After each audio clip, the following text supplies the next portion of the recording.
to the channel, Chomi, or welcome to the channel if you are new here. Thank you so much for watching. Leboga. Thank you so much. I have never requested this in any of my videos or at the beginning of any of my videos. So I would like to try it for the first time. If you are new here or if you are returning, please subscribe to this channel.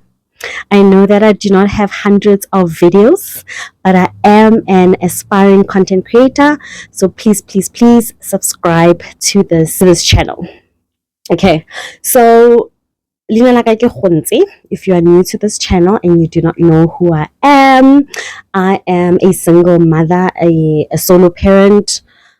I forgot the other terms that people use. An only parent of a 4-year-old baby girl.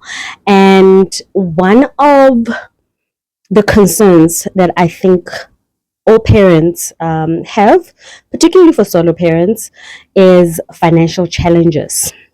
So today I just wanted to talk about the 3 top items that I refuse to spend money on, that I've seen other parents spending excessive money on, and the 3 top things that I do not mind. I will spend my last rant on them.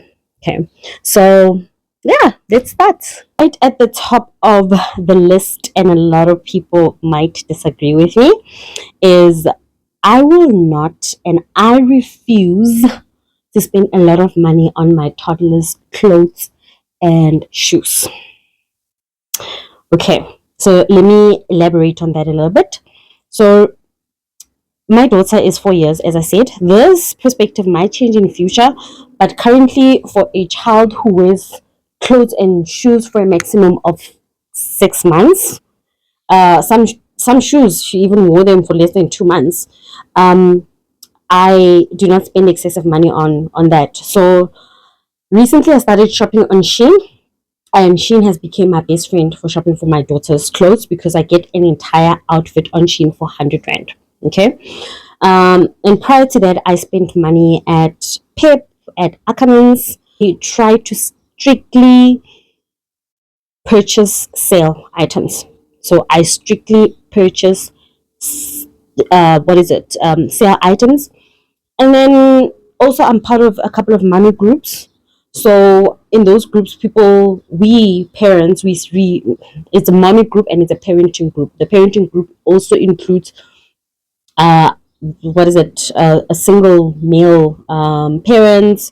So they resell their kids' clothes or their kids' toys, whatever it is. They resell those things. So I do not mind buying secondhand clothes for my daughter. Also for myself, I also wear secondhand clothes. I've worn secondhand clothes all my life, and even still today, there's a place called, hopefully the word is not inappropriate, it's called Donoza in Joburg, and you literally get coats, you get clothes, you get shoes. So I'm one of those people who do not mind wearing clothes from a place like that called Donoza. I've got work blazers that are stunning. When I wear them, people are just like, wow, where did you get that? The quality is amazing. So if I can wear clothes from there where the blazer was literally 20 rand or 10 rand, then, and I wear them for years, then I do not see anything wrong with my daughter wearing secondhand clothes. And some of those clothes, literally, they are 10 rand, guys. And I've bought stacks, literally like a stack taller than me, for 500 rand, stacks of clothes. And sometimes I'll be thinking it's clothes, but it's also like slippers, their shoes. So people advertise in these groups things that their kids cannot fit in, and people spend excessive money on clothes. Some people will buy Nikes, Crocs, even for 400 rand, and the child wears the shoes for 2-3 months. They are almost brand new. They are really, really like in good condition, and they just like, can you just give me like 300 for like 6 pairs of shoes? So that's how I shop for her. I'm willing to spend a lot of money on, but as I said, clothes, I spend little to nothing on my daughter's clothes because she wears them for 6 months or less. Okay, so that's the first thing. The next item I do not spend excessive money on is toys. Um, I can sort of say toys, but also baby gear. I didn't spend excessive money on. Let me not lie. I did spend excessive money on baby gear, and I later realized that it was a massive mistake. I bought a stroller for my daughter, and that stroller we used it twice. We used that stroller twice. Okay, and that stroller was over 2,000, closer to 3,000. She had a swing. She used the swing a little bit more. She had lots of different toys that I purchased brand new, and they were never used. Guys, it was thousands and thousands. So I realized that at this age or at a younger age, it's really not worth spending all that money. And some of the most actually of the trendy gear that I purchased and the toys, they were given away to family members who had been after me, to other mommies that I'm in support groups with. And maybe I sold one or two items which I purchased for like excessively expensive. Some of the items that we purchased were like 3,000 rand, and I could only get like 500 for them because they were secondhand at the time, even though they were used once or twice. So I do not believe in spending excessive money on toys. My daughter does have. She still has a lot of toys, even though we've given away a lot also, because, as I said, because of my circle, there are other people who had kids before me, and Libona, the kids barely used those items, and they just wanted those items to get out of their house. So some of them were just like, friend, please take this, please take this. Some of them just bought the things because they've had their kids, they are done having kids, and they wanted to also make up space in their homes. They didn't want the items anymore. So she has all sorts of toys. She has cars. I don't even know what some of the toys are called. She's got. I'll see if I can find a video of a zebra. That she goes on scooters. She's had all sorts of fancy toys that were brought down or given to her, and she also further gave to her cousins and my other friends who had kids after me. The toys, they just keep moving. It's like clothes, they just keep moving. So I'm not willing to spend an excessive amount of money on toys. Last thing that I do not spend money on, which I do get people staring at me weird and like shocked, I do not spend a lot of money or money at all. This, I spend 0 rand on this. I do not spend money on subscription boxes. This is inclusive of DSTV, Disney, anything that requires my child to sit in front of a screen and entertain herself in that manner. I don't. She does have a phone, which she rarely uses. I think she also forgets about it because it's usually put away in the cupboard. So the way that I manage her screen time, excuse me, the way that I manage her screen time is by allowing her to use my phone. That way I know that she'll have it for a limited amount of time. And as she's using my phone, I also get to see the things that are in there because I have my phone all the time. So she's allowed to download games. So 99% of the time when she's using my phone, she's on the games, she's not watching cartoons or anything like that. So personally, I'm not a screen time person, and it's not just about her not having screen time. Even myself, I do not have a lot of screen time. I don't own a TV. Or I'm not big on screen time. I believe that we should old school read books, go outside, speak to people, invest in other things. And perhaps it's just my character and my personality trait. I do not watch TV, and if it was possible, I would go the rest of my life not having a TV. But I do have people in my life. When they come to my house, they do want to watch a little bit of TV. And yeah, I'm realizing that very soon I'm going to have to invest or purchase a TV. It might not be the coming year, it might be the year after when my daughter is older, maybe when she's 7 or 6 going, turning 7, that way she'll also get a little bit of screen time. I still do not believe that I will invest in subscriptions. I'm a bit of a cheapskate in that way. I do not have subscriptions. I don't even have a YouTube premium subscription. I don't have a Spotify subscription. I will use the free version, and I will milk the free version. Like, I'll listen to the adverts. I'll watch the adverts. I do not want to pay. I feel like those monies, they add up, and I've been a cheapskate for a very long time. It's not something that I'm realizing now that I've got a child, or something that recently happened to me that led to me becoming a cheapskate. I've always been a cheapskate. I do, and I feel that it's helped me a lot in my life. So I don't pay for subscriptions, and because I don't pay for subscriptions for myself, and babe, ke survivile, ke survivile. I'm in my 30s, and I don't pay subscriptions. I don't have subscriptions, and I'm happy. I feel and she can survive without subscriptions. I've heard of all sorts of subscriptions that parents are paying for their kids to watch TV. I don't even remember some of them. Some of these, it's because I was having a conversation with my colleague, and she was telling me she's paying for Disney, she's paying for DSTV, she said a whole long list so that the child can entertain herself. And I was like, no, if she's bored, we'll go run outside. Yeah, I'm not paying subscriptions. Let's move on to what I spend excessive money on, or a lot of money on, or my last money on as a parent, but particularly as a solo parent. Okay. So at the top of my list is childcare. Okay. I am willing to spend as much as I can on childcare. And my childcare expenses in some months has has reached an amount which was a little bit shocking. Currently, I do have someone who helps me on a full-time basis, and then I'll have somebody who will help me on a part-time basis. And at a point, I invested in somebody who would help me like in the evenings. So I'm willing to not have savings so that I can have help. And let me step back on this, right? So kaofela ra tseba gore bana ba godisiwa ke your village, right? But we are all blessed differently, and some people have more help than other people.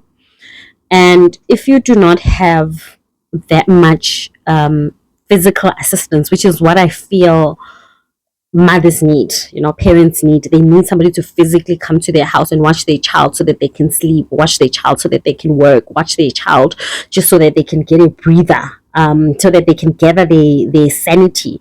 And if you do not have that, then there is no other option. You just need to pay for physical assistance. And I found myself in that situation. So that means that I needed to invest in paid for childcare. Okay.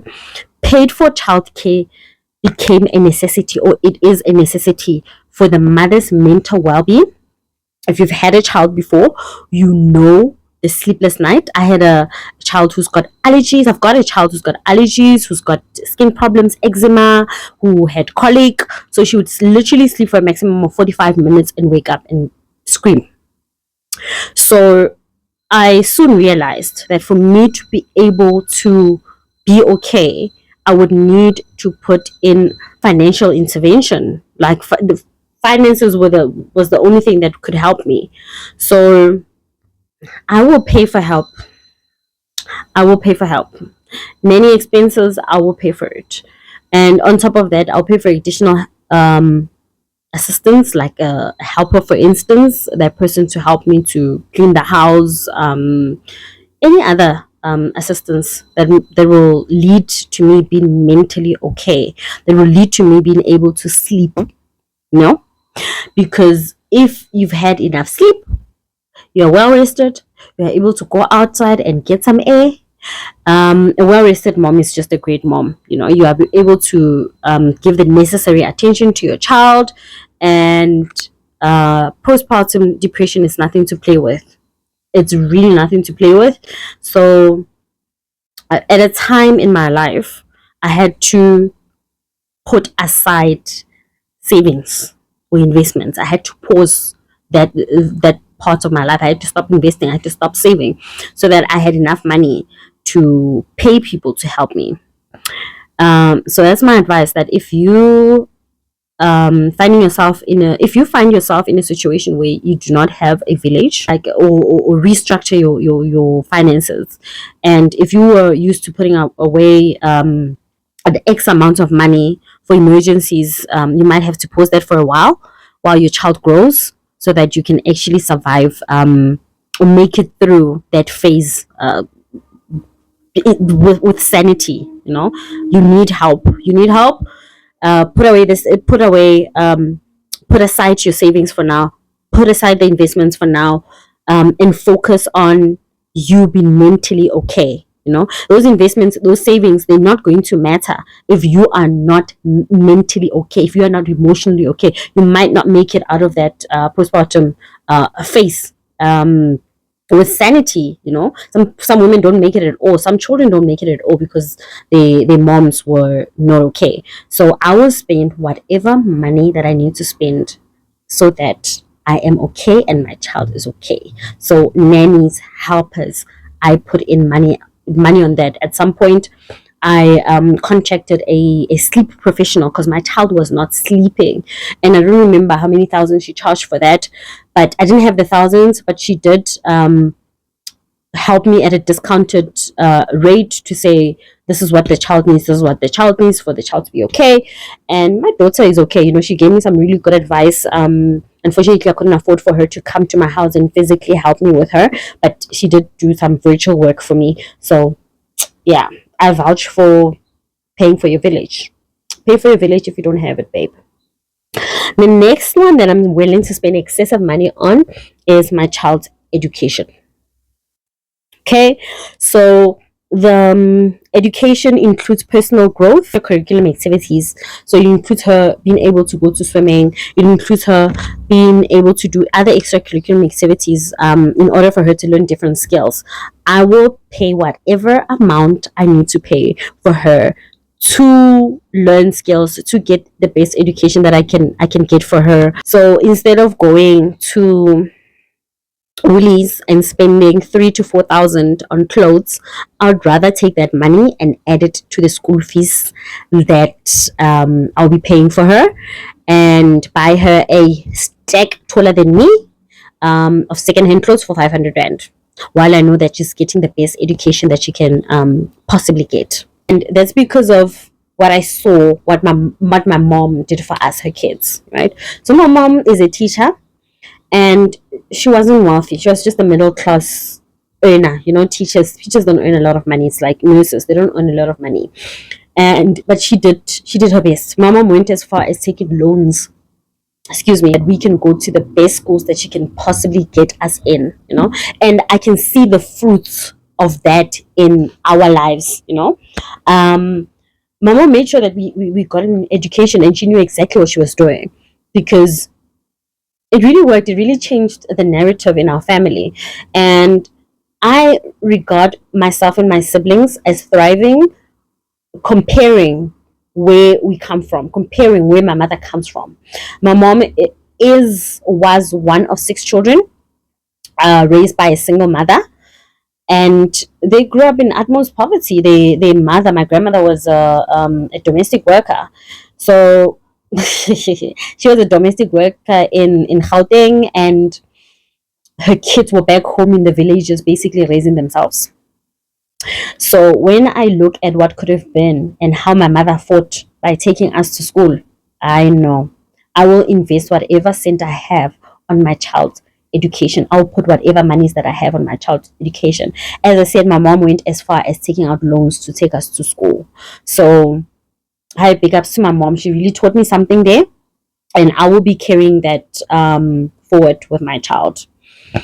And the third and last of the top 3 items, excuse me, that I'm willing to spend money on, and excessive money on, with my child or on my child, is experiences. Okay, so remember I said I'm not willing to spend a lot of money on subscriptions and toys, right?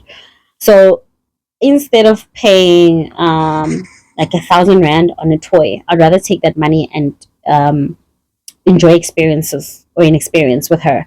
So when it comes to doing fun things with my child, it's something that I aspire for, and I also um, practice as much as possible. So I'm one of those moms always talking to people, always researching online. So what's happening, what's in town. There's a circus in town. Try to get my child to that. There is a new restaurant that's kid friendly. They've got these entertainers. I will get my child there. I will spend money on experiences on my child, and instead of spending that money on an expensive toy. Unfortunately, we haven't had an opportunity to holiday, but I would rather, instead of spending money on toys every month, dolls every month, things that you buy now and then later on they're broken, I'd rather take that money, save it up, and have a holiday with her. I believe that experiences they last a lifetime. Experiences last a lifetime, while toys, if you're lucky, it will last for a week. If you're lucky, but usually they don't even make it for a day, So, yeah, those are the top three items that I am willing to spend excessive money on when it comes to parenting, and the top three items that I'm not willing to spend any money on, zero money or very little money on. And what I'm not willing to spend money on is influenced by how I grew up and how I turned out. So it is influenced by that, and some of them are by the fact that I am the only financially responsible parent for my child. So I need to prioritize, and that's how I've prioritized. Let me know, guys, if I am making a good decision or a bad decision. Let me know what you think I should remove from either one of the lists, whether from the no spend list or from the spend all you have list. Let me know. Otherwise, thank you so much for tuning in. Thank you so much for taking 10 minutes of your time and spending it with me. Leboga, guys. Thank you so much.